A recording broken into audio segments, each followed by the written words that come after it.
I'm curious, do you when you do, speaking of your homework, do you have any resources that you specifically use when you are investing in spinoffs?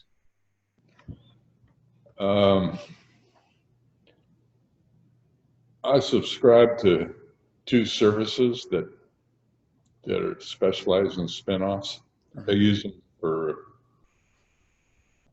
counterpoints. They're usually talking about stuff I already know about, Yeah. but it's a different viewpoint from each of them.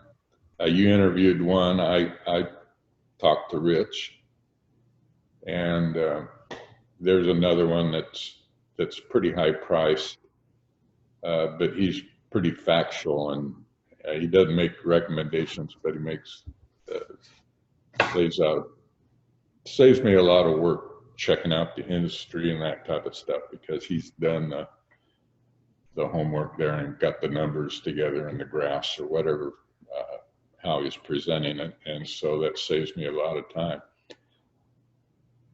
And I just do what I think all these guys are doing.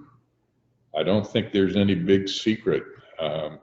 Graham laid it all out there, but I had to read Graham 3 or 4 times before I kind of figured out what he was saying. You know, I think I was looking for a magic formula or something, but he says a stock is part of a business and you evaluate the business. And, you know, Buffett says that, Greenblatt says that, Lynch says that, they all say that. And so I look at it and I'm going, okay, if I'm going to buy this business, what do I have to pay? Yep. And I take it as the whole business. You know, I've got to buy the stock. I'm going to buy all the debt.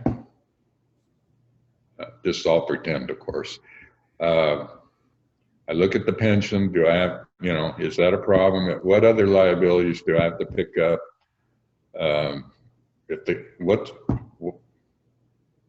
What do I have to pay for it? Yeah. And then I look and try to normalize what I think that business is going to earn. Yeah. And I want to know if I'm going to pay $100, how much am I going to get back? If I get $10 back, then I evaluate whether that's growing, decreasing, steady, whatever it is. 10% returns is starting to get to the point where I might be a little interested. I'm talking pre-tax. I ignore taxes. Yeah. Interest. And I try to figure out what's the return on my money. How's that compared to anything else that I know about? And I don't know about a lot, you know. But I've got a portfolio of 6, 7, 8 stocks, and I know what they're earning. And I kind of use them. Is this better than what I got? If it's better, I might replace what I got with it. Yeah. But I'm always looking at the whole business. And then I look at the stock price. Well, I got to look at the stock price to figure out how much I got to pay, right? But I'm looking at how much does this business earn on its assets. I look at that first. If it's a low return business, I'm probably not interested. Yeah. I want something that's going to earn some money. And what's attractive to me on spinoffs is, well, you got a chance of a decrease in price right off the bat. You got this indiscriminate selling. And so that's attractive. And when I read Greenblatt's book, I thought that's where you made your money. Yeah. But to me, where you make the money is you find the spinoff that's been the ugly stepsister that living in the basement that everybody's been ignoring. And they've probably been making some money, but they've been sending all the money to the parent. And now, and the management of that little spinoff can't do anything. They want to do stuff, but the parent's telling them, no, I want your money. I want to do other stuff. So they get spun off, and you got this re-energized management. They're going to be able to keep their own money. They could start making the improvements they've been thinking about for 5, 6, 7 years, who knows how long. And you find a company like that, and you listen to them, and I don't like to listen too much because I can get swayed, but if they're enthusiastic, I think you can tell. And maybe you've identified what's been holding this business back, and they're talking about the same thing that you identified. Gives you a little bit more confidence.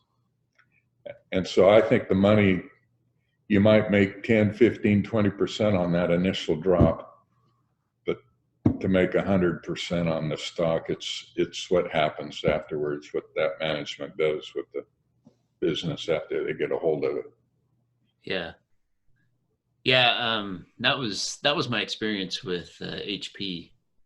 So when HP split into HPQ and HP a couple of years ago, I owned it because I had done some of the analysis on it, and I was like, wow, this company is just so dirt cheap. And I went into it saying, it's so dirt cheap, if I just hold it for 5 years or until some sort of catalyst happens, it'll be just fine. And I held on to it for 5 years.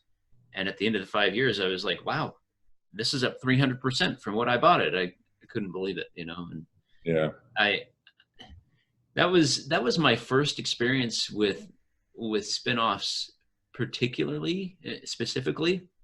And mostly that was just based on an article I read in the Wall Street Journal. Like on the front page, they were talking about how spinoffs usually do pretty well. And then just by total company equity and total company value at the end of the period after the spinoff. And then it took me until I read The Big Short, and I learned, one of the guys in The Big Short, the way they got into investing was they were reading Joel Greenblatt's book. And I was like, I'd never heard of this. I was like, where did I miss this? And so I kind of did the same type of thing. I went backward to find out how to invest in spinoffs, I guess. Well, those guys are super intense. Yeah, they were. They really drill down, very concentrated. When I was trying to find spinoffs, and you're doing the internet searches, I ran across some of the stuff they had written up, and they're really smart guys. And yeah, that book proves they were. But